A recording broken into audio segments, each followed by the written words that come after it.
எங்க செல்லக்குட்டியை இப்போ கழுவுறதுக்கு கொண்டுருக்கிறோம். இதுதான் அந்த மிஷின். அதுக்கப்புறமா இதுதான் அந்த தண்ணி வர பிஸ்டல். இப்போ இது ஃபுல்லாக அப்படியே நாங்கள் சுற்றி கழுவ போகிறோம். ப்ரெஷ் தந்துருக்குறாங்க. இதால் க்ளீன் பண்ணி போட்டு கடைசியாக அப்படி இருக்குதுன்னு பார்ப்போம். வந்து ஒன்று செலக்ட் பண்ணி போட்டு ஒரு சீஸ் ஃப்ராங்க் போட போகிறேன். இப்போ இதாகிட்டு ஒன் பண்ணுறேன். வந்துடுச்சு. இந்த ப்ரஷ்ஷால் இப்படி க்ளீன் பண்ணி போட்டு அதுமா தொடர்ந்து நான் கழுவ போகிறேன்.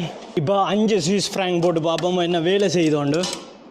வேலை செய்யுது. ஓகே, இப்போ வந்து 2ஆவதுல விட்டுட்டு தொடங்க போகிறேன். ஓடைக்கிலேயே மாற்றலாம். இப்போ 4ஆம் நம்பருக்கு மாற்றுவோம். இப்போ அடுத்தது மாற்றுவோம். 5ஆம் நம்பரோ